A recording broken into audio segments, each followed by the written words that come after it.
Hello my dear friends, कैसे हैं आप सभी दोस्तों। हम 20 मिनट्स के अंदर हाउस वैरायटी का फुल रिवीजन करने वाले हैं। इस रिवीजन से पहले मैंने 4 पार्ट्स और अपलोड किए हैं जिसमें हम स्लो मोशन में हमने हाउस वैरायटी पूरा कॉन्सेप्ट वाइज डिस्कस किया है। आप वो वीडियोस भी चाहे तो हाउस वैरायटी की प्लेलिस्ट, इनकम टैक्स की प्लेलिस्ट में देख सकते हैं।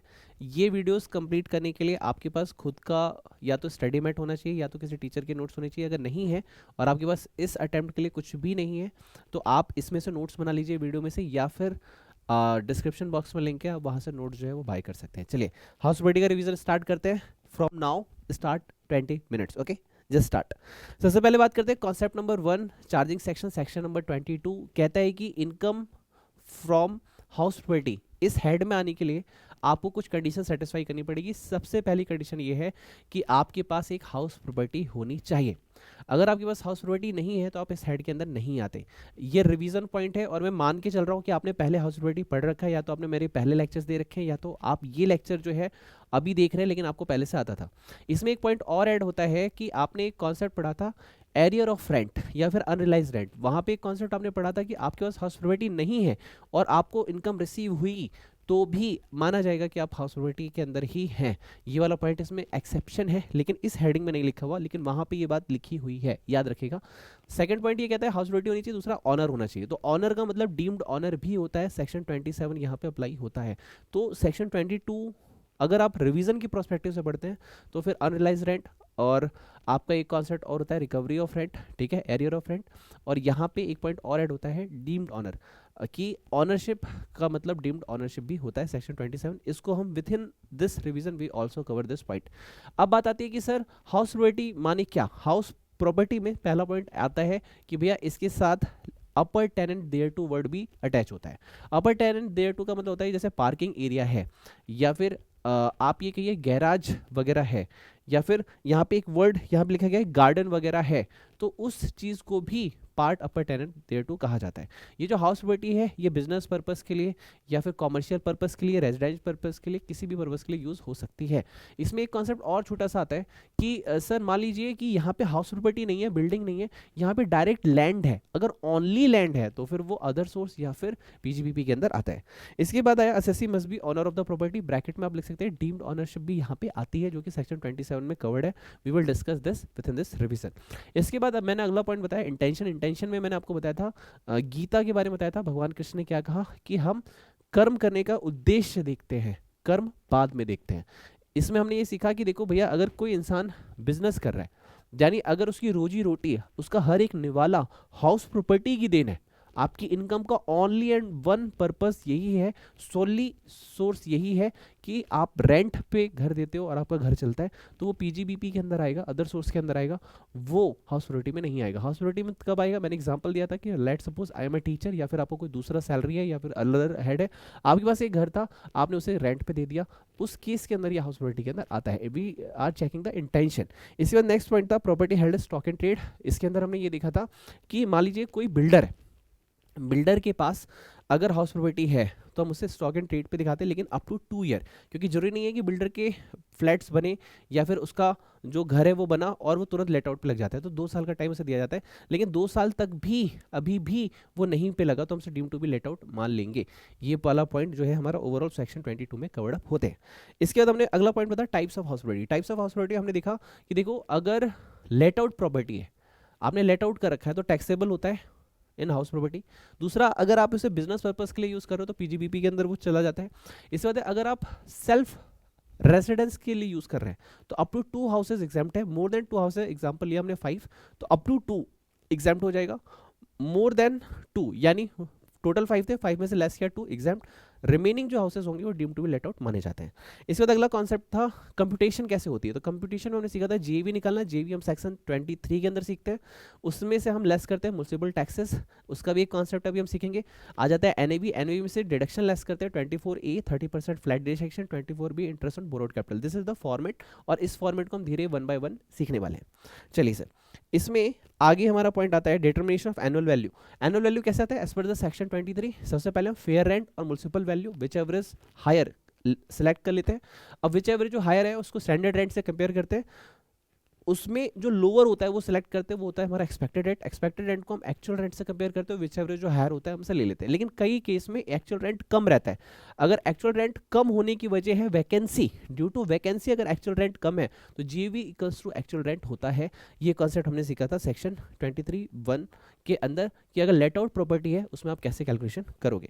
इसके बाद हमने बेसिक मीनिंग सीखी थी फेयर रेंट क्या होता है। फेयर रेंट का मतलब होता है कि ऐसा रेंट जो जनरली वहां पे चल रहा है, जैसे हम हिंदी में बोलते हैं आस पड़ोस में, यानी हमारे फ्लैट का, हमारे घर का रेंट क्या होगा, तो हम दूसरों से पूछ सकते हैं भैया इस लोकेलिटी के अंदर, इस सोसाइटी के अंदर क्या रेट चल रहा है, वही रेट हमारा अडॉप्ट किया जाता है, जैसे फेयर रेंट। उसके बाद है स्टैंडर्ड रेंट। स्टैंडर्ड आपका जो रेंट कंट्रोल एक्ट बताता है कि मैक्सिमम रेंट कितना चार्ज किया जाएगा, वो होता है आपका स्टैंडर्ड रेंट। उसके बाद हमने म्युनिसिपल टैक्सेस की बात की थी, वहाँ की जो ग्राम पंचायत है, वहाँ की जो लोकल अथॉरिटी है, वो रेंट क्या चार्ज कर रहे हैं, वो वैल्यू क्या रख रहे हैं, वो हमारे म्युनिसिपल टैक्सेस होते हैं जो कि हम पे करते हैं गवर्नमेंट को, वो वैल्यू हमारी लोकल अथॉरिटी जो है वो डिसाइड करती है। ये जो लोकल टैक्सेस है आपका, म्युनिसिपल टैक्सेस जो है, ये तभी लेस होगा जब ऑनर ने पे किया है, याद रखिएगा ऑनर ने पे किया है। सेकंड पॉइंट एक्चुअली पेड हुआ है। अगर ये आउटस्टैंडिंग है तो आप इसे लेस नहीं करेंगे। किसी भी क्वेश्चन में अगर लिखा है आउटस्टैंडिंग है म्युनिसिपल टैक्सेस, आप उसे लेस नहीं करेंगे, ये एक्चुअल पेड बेसिस पे ही होता है। एक कॉन्सेप्ट और रिवीजन में आपको कवर अप करूंगा कि मान लीजिए मैंने प्रॉपर्टी को लेट आउट किया, लेट्स सपोज मैंने 20,000 में दिया आपको और आपने किसी और को दे दिया, तो वो कॉन्सेप्ट होता है सब लेट आउट। सब लेट आउट जो है वो अदर सोर्स के अंदर कवर्ड अप होता है, हाउसबिलिटी में कवर्ड अप नहीं होता है। तो ऑनर अगर पे करेगा म्युनिसिपल टैक्सेस तभी ये लेस होगा, अगर सब टेनेंट ने या और किसी ने अगर पे किया है तो ये लेस नहीं होता है। इसके बाद इसमें अगला पॉइंट जो है लोकल अथॉरिटी, मान लीजिए आपने म्युनिसिपल टैक्सेस आउटसाइड इंडिया पे किया है, वो भी यहाँ पे लेस हो जाता है। इसके बाद अगर आपने सेल्फ ऑक्यूपाइड किया है, सेल्फ ऑक्यूपाइड के केस में म्युनिसिपल टैक्सेस आप लेस नहीं करेंगे क्योंकि जीवी निल है, तो हम म्युनिसिपल टैक्सेस अलाउ नहीं करेंगे। उसके बाद इफ म्युनिसिपल टैक्सेस अगर आपको क्वेश्चन में परसेंटेज बेसिस पे दिया है तो म्युनिसिपल वैल्यू में आप मल्टीप्लाई करके इसको कैलकुलेट कर लेंगे। इसके बाद इसमें एक क्वेश्चन था जो कि हमने क्लास के दौरान डिस्कस कर रखा है। Okay, now we starting the next concept computation of income from housability. देखो 3 टाइप के मेनली आपको घर दिखाई देने वाले हैं। एक है self occupied up to 2 houses, दूसरा कॉन्सेप्ट है लेट आउट, थर्ड हो गया आपका deem to be let out. Deem to be let out मतलब मोर देन 2 हाउसेस है, लेट्स सपोज 3, 4, 5, तो अप टू 2 हाउसेस एग्जाम्प्ट है, जो रिमेनिंग रहेगा उसे deem to be let out कहते हैं। अगर सेल्फ ऑक्यूपाइड हाउस है, आपका स्टडी मेट कहते हैं आप डायरेक्ट जेवी से शुरू करो, जेवी आपकी निल हो गई, उसके बाद आप लेस करेंगे म्युनिसिपल टैक्सेस, वो अलाउ ही नहीं है क्योंकि self occupied property municipal taxes less नहीं होते। आ गया एनएबी, अब एनएबी से स्टार्ट करो डायरेक्ट आप क्वेश्चन। अब एनएबी में क्या करोगे, 24A 30% डिडक्शन लेस करोगे फ्लैट, वो अलाउेबल ही नहीं है क्योंकि अगर एनएवी अगर 0 है तो 30% ऑटोमेटिक 0 हो जाएगा। तो यानी अगर सेल्फ ऑक्यूपाइड प्रॉपर्टी है अप टू 2 हाउसेस, तो फिर ध्यान सुनेगा, तो फिर 24B ही ओनली लेस होता है, जिसकी वजह से हो सकता है अगर आपका लोन चल रहा है तो इनकम फ्रॉम हाउसबिलिटी नेगेटिव फिगर में आए। ऐसा एक क्वेश्चन आपके एग्जाम में गिवन भी है, ऐसा एक क्वेश्चन स्टडी मेट में भी गिवन है, आपके नोट्स में भी गिवन है। अगला कॉन्सेप्ट यहाँ पे हमारा आ जाता है let out property. Late out property मेरे दोस्त क्या कहती है, लेट आउट प्रॉपर्टी कहती है आपने लेट आउट कर रखा है तो इसका तरीका क्या है, fair rent municipal value whichever is higher, फिर आप चेक करेंगे स्टैंडर्ड रेंट से, स्टैंडर्ड रेंट से आप चेक करेंगे स्टैंडर्ड रेंट से तो आपका एक्सपेक्टेड रेंट आ जाएगा, विच एवर इज लोअर आप सेलेक्ट करेंगे, उसके बाद एक्चुअल रेंट से कंपेयर करेंगे, विच एवर जो हायर होगा वो ले लेंगे। लेकिन अगर due to vacancy actual rent कम है in comparison to expected rent, तो GV equals to actual rent received जो होगा वो पॉइंट कवर अप हो जाएगा। आपका आ गया जीवी, जीवी में से आप लेस करेंगे म्युनिसिपल टैक्सेस, आ जाएगा एनएबी, एनएबी में से 24A लेस करेंगे 30% डिडक्शन, फिर interest on borrowed capital 24B, आ गया आपका लेट आउट प्रॉपर्टी की वैल्यू। अब अगला क्वेश्चन है जी deem to be let out में क्या होगा, सब कुछ सेम होगा जैसा लेट आउट है, लेकिन यहाँ पे एक जो कैलकुलेशन है वो चेंज हो जाएगी। वो कैलकुलेशन ये है कि इसमें एक्चुअल रेंट रिसीव्ड जो है वो निल होगा। क्यों, क्योंकि ये डीम किया गया है, आपने किसी को दिया ही नहीं था तो पैसे आएंगे भी नहीं, तो ये वाला कॉन्सेप्ट यहाँ पे वैलिड नहीं होता। बाकी एक्जैक्टली इसकी कैलकुलेशन वैसी होती है जैसे लेट आउट प्रॉपर्टी की होती है। This is the overall concept. Okay, इसके बाद deductions from annual value section 24। Section 24 में 2 सब सेक्शन है, 24A 24B। 24A है फ्लैट डिडक्शन हम आपको अलाउ करते हैं। क्यों करते हैं, जैसे एग्जांपल दे रहे हैं, गवर्नमेंट मान के चलती है कि देखो आप दीपावली, ईद, दशहरा, होली आप अपने घर पे मेंटेनेंस कराते रहते हो, तो हम आप टाइल लगवा रहे हो, आप कलर चेंज करा रहे हो, आप कुछ ना कुछ करवाते रहते हो, फ्लोर बना रहे हो, दीवार हटा रहे हो, गेट लगवा रहे हो, तो हम हर बार आपको हर चीज़ पे खर्चा ऐसे लिखेंगे तो पूरी इनकम टैक्स की किताब में खर्चों की किताब हो जाएगी। तो इसलिए गवर्नमेंट ने कहा कि हम सारी खर्चों के साइड करके हम सिर्फ एक ही डिडक्शन आपको अलाउ करेंगे 24A 30% डिडक्शन, दैट्स इट। इसके अलावा आप हमसे कहेंगे सर रिपेयर का खर्चा, लाइट का खर्चा, या फिर repair maintenance, insurance charges, society charges, parking charges, water charges, lift charges, ये सारे खर्चे अलाउ नहीं करेंगे, हम सिर्फ 30% अलाउ करेंगे। एक बात और, ये फ्लैट 30% है। अगर आपने 50% खर्चा किया तो भी 30% ये अलाउ होगा, 10% खर्चा किया तो भी 30% ये अलाउ होगा। 30% से ना कम ना ज़्यादा, 30% फ्लैट डिडक्शन है, सबको अलाउ होगा, ठीक है। लेकिन सेल्फ ऑक्यूपाइड के केस में 30% क्लेम ही नहीं हो सकता, क्योंकि जेवी अगर निल है तो 30% ऑफ निल वैल्यू ऑल्सो निल। ये वाला पॉइंट दिमाग में रखना है। इसके बाद हमारे पास इंटरेस्ट ऑन बोरोड कैपिटल आता है। इंटरेस्ट ऑन बोरोड कैपिटल और म्युनिसिपल टैक्सेस में एक छोटा सा पॉइंट है जो हल्का सा आपको दिमाग में रखना है। क्या रखना है कि अगर इंटरेस्ट ऑन बोरोड कैपिटल है तो ये ड्यू बेसिस पे होता है, आप इसकी डिडक्शन ले सकते हो वेदर एक्चुअली पेड और नॉट। लेकिन म्युनिसिपल टैक्सेस में अगर पे करोगे तभी अलाउ होगा, ये चीज़ प्लीज़ माइंड में रखना। सर इंटरेस्ट मतलब लोन जो है किससे ले सकते हैं? सर हम लोन ले सकते हैं अपने भैया से, फैमिली मेंबर से, बैंक से, फाइनेंशियल इंस्टीट्यूशन से, किसी से भी लोन ले सकते हैं, ओके। लेकिन ये बैंक के थ्रू होना चाहिए, कैश में लोगे तो उसको हम काउंट नहीं करते। एक बात और यहाँ पे आपको ध्यान देने वाली है कि आप किस पर्पज़ के ले सकते हो। आप घर खरीदने के लिए ले सकते हो, आप कंस्ट्रक्शन के लिए ले सकते हो, आप रिपेयर के लिए ले सकते हो, आप रिनोवेशन के लिए ले सकते हो, आप किसी भी पर्पज़ के लिए ले सकते हो। इसके बाद आया कि सर मेरे पास ना एक लोन चल रहा है। लेट्स सपोज मेरे बहुत सारे स्टूडेंट हैं जो सीए फाइनल क्लियर करके सीए बन चुके हैं। अगर एक बच्चा एचडीएफसी में है, उसने बोला सर आपका लोन किससे चल रहा है? मैंने कहा एसबीआई से। सर कितना? सर 10%। सर मैं एचडीएफसी दिलाता हूँ 7% पे, 3% का बेनिफिट है। मैंने फ्रेश लोन ले लिया और फिर पुराने लोन को क्लोज करा दिया। क्या ये वैलिड है? हाँ जी ये वैलिड है। लेकिन इंटरेस्ट ऑन इंटरेस्ट ये वैलिड नहीं होता, ठीक है सर। ये सारी चीज़ हो गई, बाकी चीज़ें मैंने आपको क्लियर करा दी। फिर एक कॉन्सेप्ट आता है interest for pre construction period. ये क्या कहता है कि मान लीजिए आपने लोन लिया, मैंने लोन लिया, लेकिन कई बार ऐसा नहीं होता कि घर तुरंत मिल जाए। कई बार क्या होता है हम अंडर कंस्ट्रक्शन प्रॉपर्टी लेते हैं। एग्जांपल ले रहा हूं मैं, अंडर कंस्ट्रक्शन में कहते हैं 2 साल 3 साल बाद आपको मिलेगा।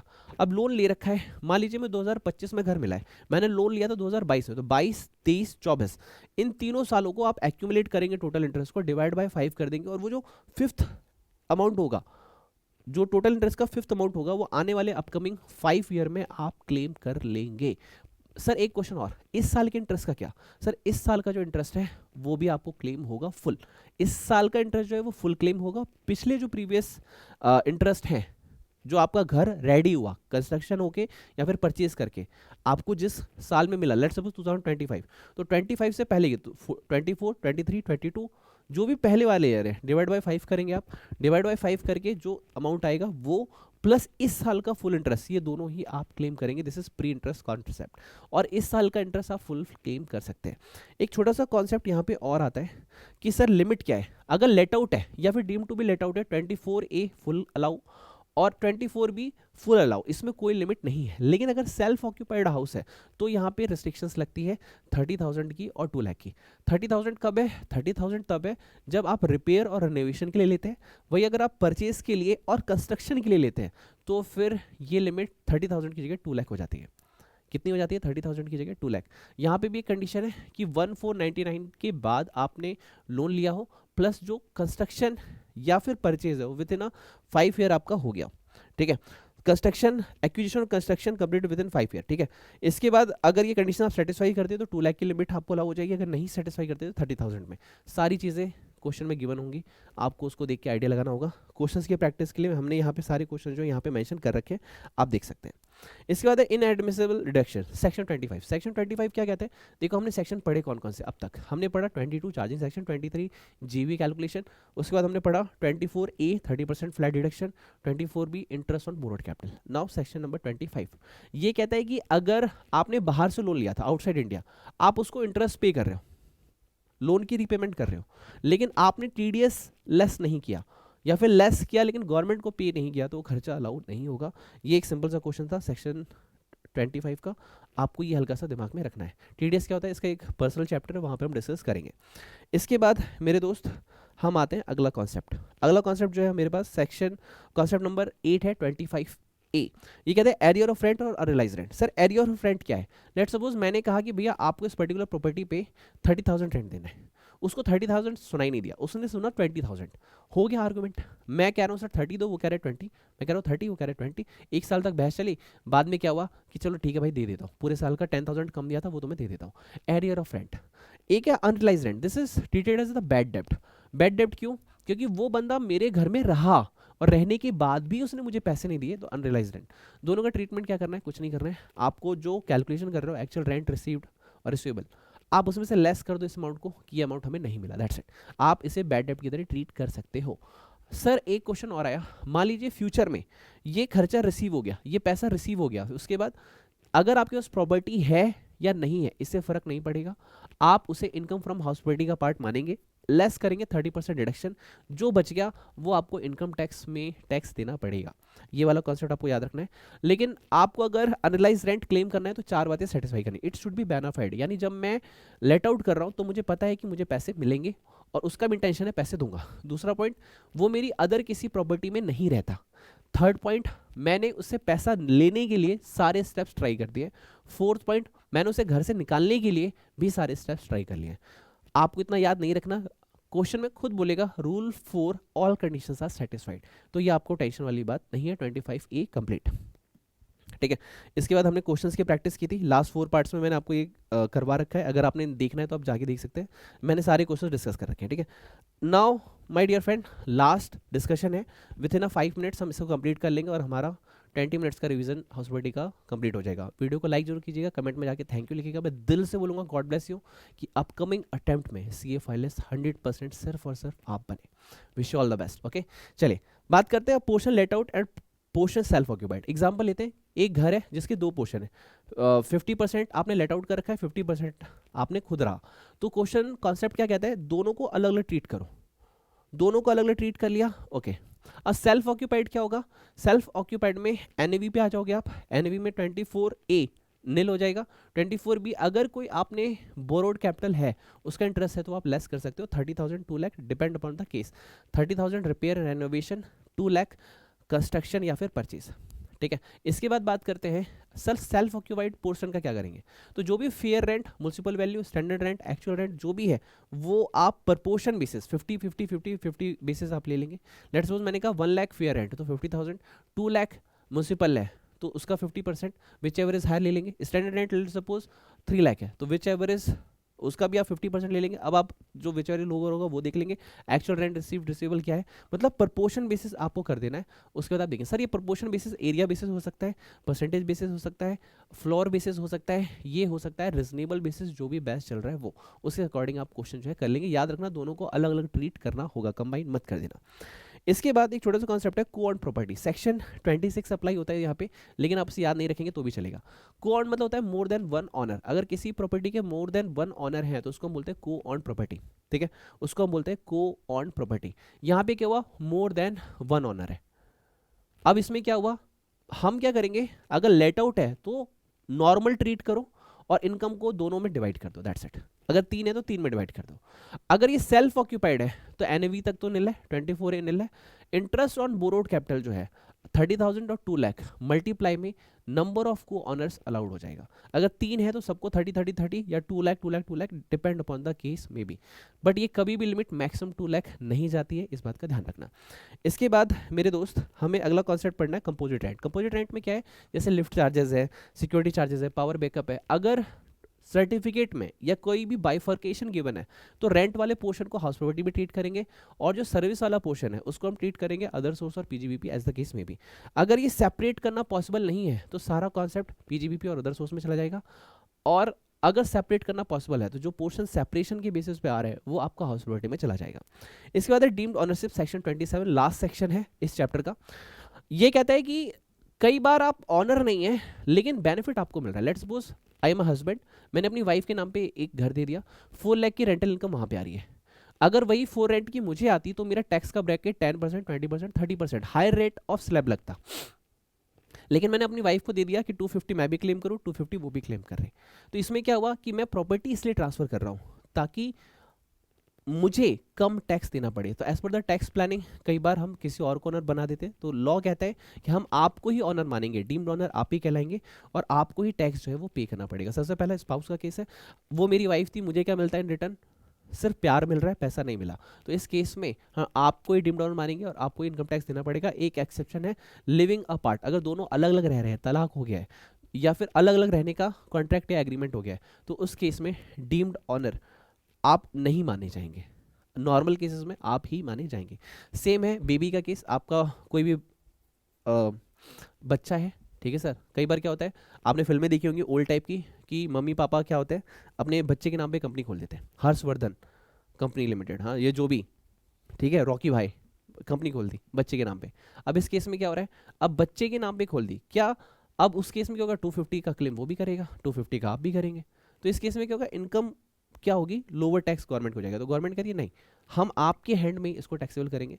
एक एक्सेप्शन इसका, माइनर मैरिड डॉटर, अगर आपकी डॉटर माइनर थी और आपने उसकी शादी करा दी है, उस केस में अगर आपको कोई प्रॉपर्टी आपने दी है, ठीक है, प्रॉपर्टी की बात क्या हो रही है यहाँ पे, हाउस प्रॉपर्टी की बात हो रही है, दोनों ही केस में, स्पाउस के केस में और इस केस में भी हाउस प्रॉपर्टी की बात हो रही है। तो इस केस के अंदर हम ट्रीट नहीं करेंगे इसे, ठीक है। तो हम डीम्ड ऑनर का केस नहीं लगाएंगे एक्सेप्शन वाले केस में, नॉर्मल केस में इसे डीम्ड ऑनर माना जाएगा। ट्रांसफर उसके बाद है hold and impartial state. Let suppose Lal Qila की total income let suppose 10 lakh है। अब आपने क्या किया, आपने डिवाइड कर दिया अपने चारों भाइयों में, तो सपोज 250 हो गया, सबको एग्जाम्पशन मिल गई, किसी को टैक्स नहीं देना पड़ा। वही अगर आपके हैंड में रहता तो फिर 10 लाख पे इनकम टैक्स देना पड़ता। तो इसीलिए कहा जाता है आप ही डीम्ड ऑनर माने जाओगे, बेशक आपने चारों में डिवाइड कर दिया उसके बाद पे। Member of cooperative society owner होती है, लेकिन अपने मेंबर्स को क्या करती है, एक सर्टिफिकेट देती है, सर्टिफिकेट के बेसिस पे बोल देते हैं कि भैया आपके पास सर्टिफिकेट है, ऑनर मैं हूँ। अब सब अलग अलग क्लेम करेंगे, तो यहाँ पे कहा जाता है ऑनर जो है वो कोऑपरेटिव सोसाइटी के मेंबर जो उनके पास सर्टिफिकेट है उन्हीं को माना जाएगा। उसके बाद अगर किसी पर्सन के पास मोर देन 12 ईयर किसी भी प्रॉपर्टी पे राइट है रहने का, तो ऑब्वियसली उसे ऑनर माना जाता है। इसी के साथ हॉस्पिटलिटी का रिवीजन कंप्लीट होता है। Wish all the best, God bless you, take care, bye bye, अपना ख्याल रखिएगा। Within a few days we will again try करेंगे नेक्स्ट रिवीजन 20 मिनट्स के अंदर करने का। Okay, thank you and God bless you. अपना ख्याल रखिए, अच्छे से पढ़िए, पेरेंट्स को प्राउड फील कराइए।